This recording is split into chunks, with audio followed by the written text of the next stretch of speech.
ছবির মতো সুন্দর গ্রাম নিশ্চিন্তপুর। গ্রামের পাশে বয়ে চলেছে শান্ত একটি নদী, নাম শান্তা। পুরো গ্রামটাই গাছে গাছে সবুজ হয়ে আছে। গ্রামের সাধারণ মানুষগুলো কেউ চাষ করে, কেউ মাছ ধরে, আবার কেউ বা নৌকা চালিয়ে মনের সুখে গান গায়।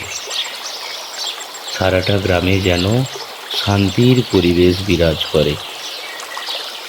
গ্রামের পশ্চিম প্রান্তে একটা বটগাছের নিচে বাস করে এক তান্ত্রিক। তান্ত্রিক ভোবা পাগলা, লোকে বলে ভোবা তান্ত্রিক। ভোবা সারাদিন ঠাকুরের নাম করে আর গাছের নিচে বসে এক মনে ঠাকুরকে ডাকে।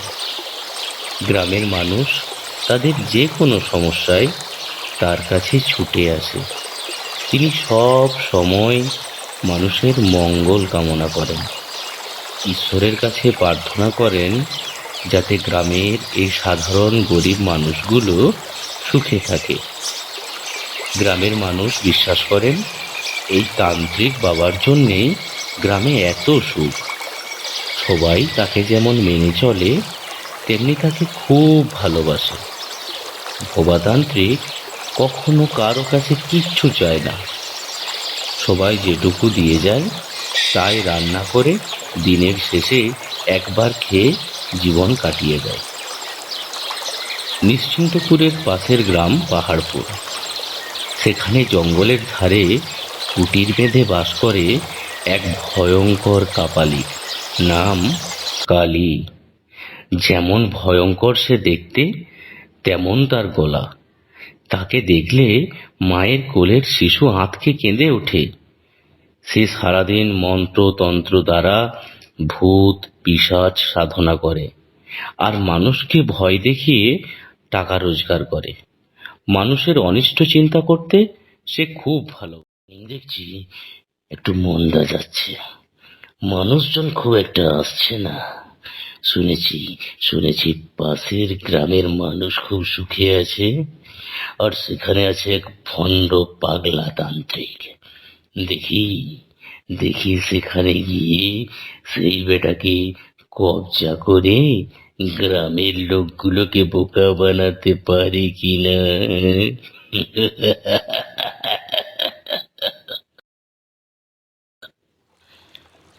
পরের দিন খুব ভোরে হাঁটতে হাঁটতে নিশ্চিন্তপুর এসে পৌঁছলো কালী। ভোবাতান্ত্রিকের বটগাছের নিচে এসে দেখল ভোবা ধ্যানমগ্ন। কালী বলে উঠল, তুই কি ভোবাতান্ত্রিক? চোখ মেলে ভোবা বলল, হ্যাঁ, কিন্তু আপনাকে আগে তো দেখিনি। দেখবি কি করে? আমি তো সারা বছর তপস্যায় থাকি। আমি কালী, কালী কাপালিক। প্রণাম ঠাকুর, বলুন আমার কাছে কি মনে করে? শোন, আমি তোর কাছে আশ্রয় নিতে বা সেবা নিতে আসিনি। এসেছি তোর মঙ্গল করতে। সেটা কিভাবে? ঠিক বুঝলাম না। শোন, তোর এখানে এই গ্রামের অনেক মানুষ আছে, তাদের বিপদে তুই সাহায্য করিস। এবার থেকে তোর এখানে থেকে আমি তাদের বিপদ দূর করব, আর বিনিময়ে যে টাকা পাবো তার অর্ধেক পাবি তুই। কালী, কালী নাম আমার।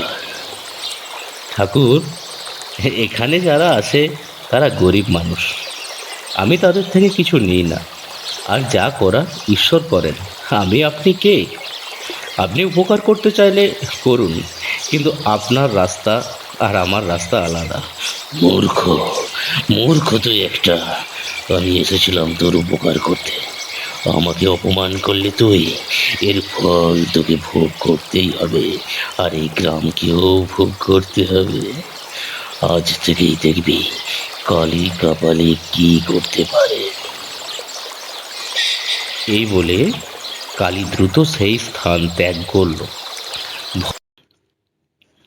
কালী ওখান থেকে ফিরে এসেই তন্ত্র মন্ত্র দিয়ে বনের মাঝে যজ্ঞ শুরু করল।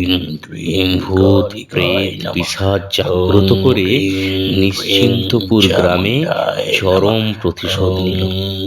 গ্রামের বাচ্চা ছেলে হারিয়ে গেল, ধানের গোলাতে আগুন লেগে গেল, বাড়িতে আগুন লেগে গেল, পুরো গ্রাম হাহাকার করে উঠল। সবাই কেঁদে কেঁদে এসে জড়ো হলো ভোবা তান্ত্রিকের কাছে।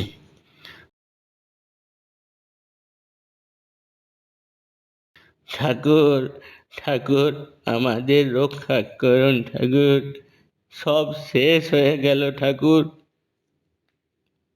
বাবা, বাবা, আমার ছেলেটা কোথায় হারিয়ে গেল, আর খুঁজে পেলাম না।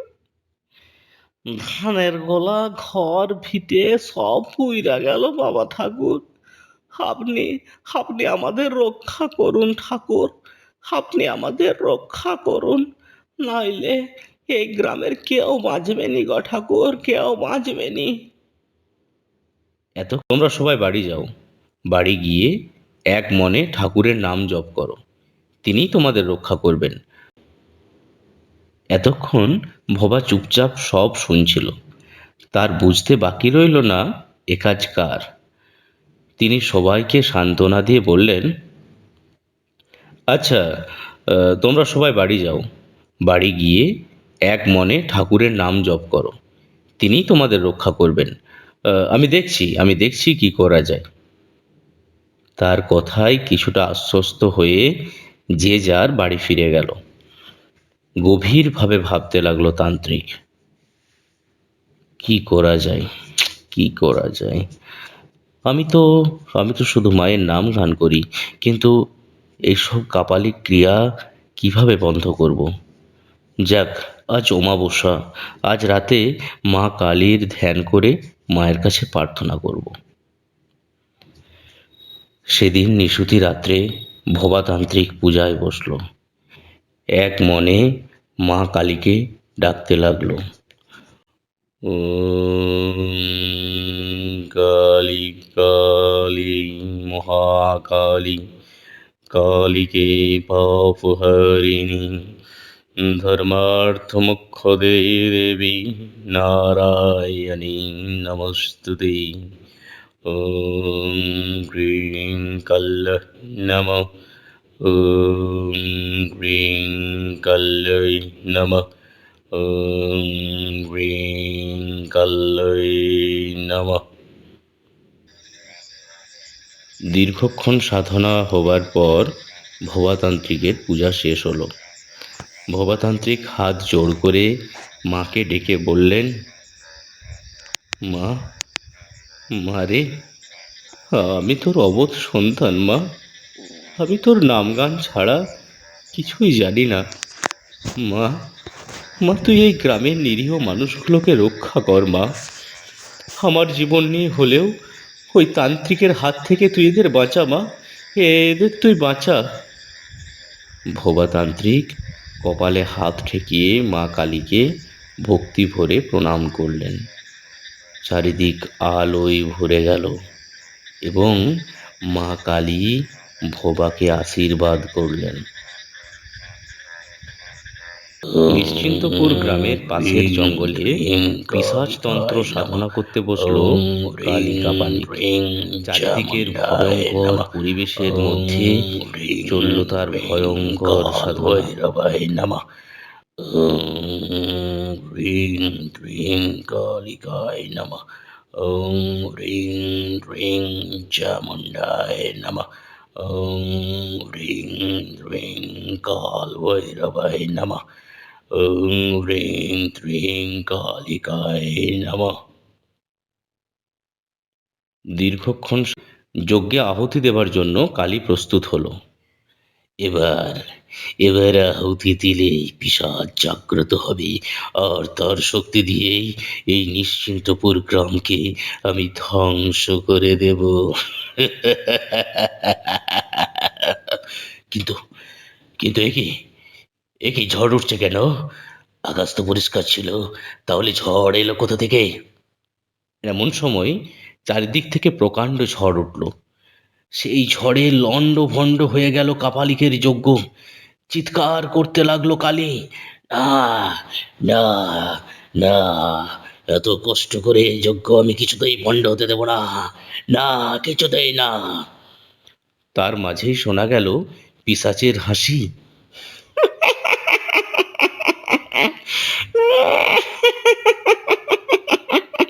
বহুদিন, বহুদিন তুই আমাদের বন্দি করে কাজ করিয়েছিস, কিন্তু কিন্তু আজ তোর কাজ পণ্ড হয়েছে।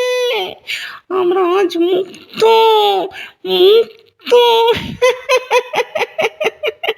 আজ তোর ঘাড় ভেঙে তোর ভবলীলা সাঙ্গ করব। কালী, কালী কপালিক আমি পিশাচ সিদ্ধ, আমাকে মারবি তোরা? ভালোই ভালোই আমার কথা শোন, না হলে তোদের কি অবস্থা করি দেখ। তার আগে তোর নিজের অবস্থাটা ভাব রে শয়তান। এই নে, এই নে, এই নে। এই এই ছাড়, ছাড়, ছাড় আমাকে, ছাড়, ছাড়, ছাড়।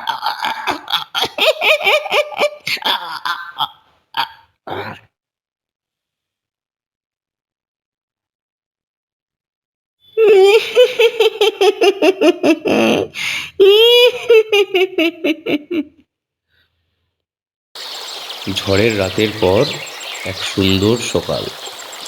সূর্যের মিষ্টি আলোয় ঝলমল করছে চারিদিক। গ্রামের বিপদ কেটে গেছে। গাছে গাছে আবার পাখি ডাকছে, মাঠে মাঠে গরু চড়ছে, ধীর শান্ত গতিতে বয়ে চলেছে শান্তা নদী।